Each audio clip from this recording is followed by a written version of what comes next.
Beautiful bitch. Thank you. Do I look pretty? Okay. I have to check. Okay. The sign in the women's bathroom at Little Woodrow's advertised first annual wild game cook-off and extreme midget wrestling. This seemed like just the frat boy thing that this cute new guy at school would find amusing, so I started casually mentioning and joking that we should go. He took the bait, but then he invited 3 other dudes to come along. Clueless.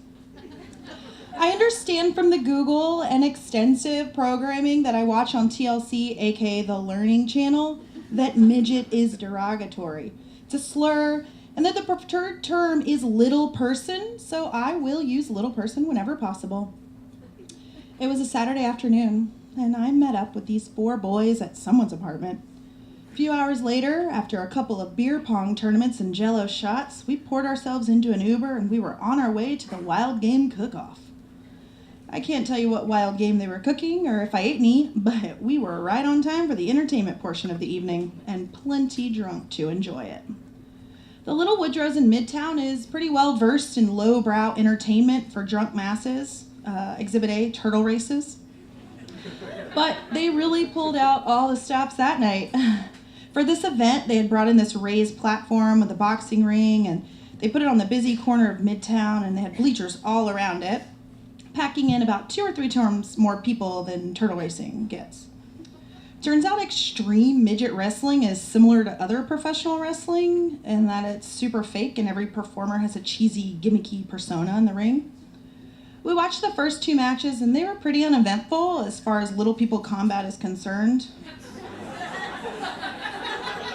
Look, I gotta tell you, I didn't feel great about myself watching this. It felt voyeuristic, way more so than regular wrestling. I know they're performing in this freely, but it still felt dirty. All of us average height people just cheering them on, the little people as they fought each other. There were 2 more rounds of wrestling coming up, but first there was an intermission entertainment. The MC asked for 8 female volunteers from the audience. Mercifully, I did not hear this altar call, or I likely would have been volunteered by myself or the rowdy harem of men I was with. Once all the volunteers found their way to the stage, he finally announced what they had volunteered for. He called it Grind That Midget. As you may expect, the instructions were pretty redundant. Music played, and one by one, each girl had 15 to 20 seconds to show that lucky little person and the crowd her moves by dancing with and or on the little person. First 2 contestants grinded that little person. It was rather vanilla, honestly. It just didn't feel like their hearts were in it. Then the music started for contestant number 3, a short, heavy-set woman with enormous breasts. She didn't even waste a beat for her 15 seconds. She slipped her V-neck t-shirt down off her shoulders, uncaging the wild animals that were her heavy, milky white bosoms. The crowd of drunk 20-somethings gasped and then cheered, and she began slapping this little person's face back and forth with her big old torpedo tits. Contestant 3 had upped the ante, but the rest of the contestants were determined to win an yet unknown prize and tried to match her enthusiasm.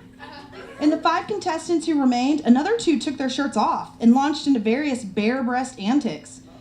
Though neither of them were packing the artillery required to use boobs as weapons. Yeah. I got In the end, the little person chose contestant number 3 as the winner. And while the others valiantly tried to make an impression, I guess you can never forget your first time being slapped in the face with a nipple. Right? Yeah. She smiled giddily as the MC took her wrist and raised in the fist like she was a victorious boxer. She was still smiling when the MC announced that her prize was reciprocation. The little person could now grind her while all of us watched and cheered. He set into a Magic Mike type song and danced, and she seemed to enjoying the attention. Her smile turned a little uncomfortable. She got a nervous giggle when he took his pants off, and he just started walking towards her in just his boxers. Then her smile disappeared altogether, and the blood drained from her face when he picked her up and fucking threw her across the ring. Yeah. He was little, but he was strong. I watched in stunned horror, mouth agape, as he threw her down on her back, spread her legs as wide as her jeans would allow, and jumped into her crotch, violently banging his dick against her. I just want to remind you that this took place on a raised platform on a busy street corner of Midtown, visible to pedestrians and cars passing by, surrounded by hundreds of spectators and bleachers. He flipped her over, and she was on her knees, and her hands were gripping the ropes of the boxing ring, and he began banging his dick against her butt. Almost in tears, she was so embarrassed, she screamed, "I hate you," to her friend who was standing in front of her, video recording all of it. All this time, the drunken crowd was like, "USA! USA! USA!" To this day, I'm still a little surprised that the ground below didn't open up and take us all to hell right there. Yeah, we probably should have left after that show. It was clear nothing good would come of the hundreds of terrible people milling together. But terrible people make terrible choices, and we stayed and kept drinking. At some point, one of the guys I was with said to me, "Hey, you should try to make out with him."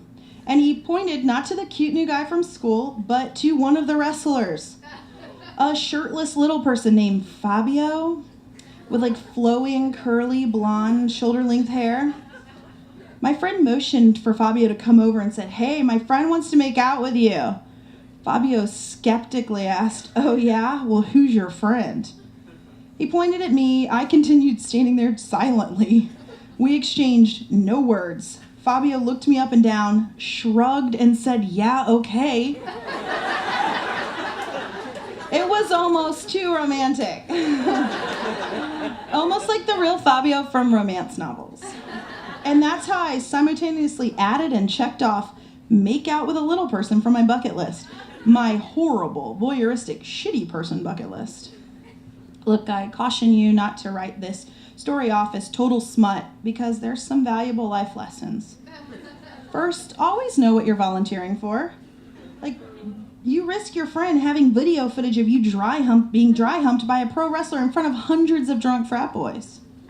Second, the preferred term is little people, get it right. And third, if you're trying to flirt with a new cute guy at school, don't make out with a shirtless little person named Fabio right in front of him. Thank you.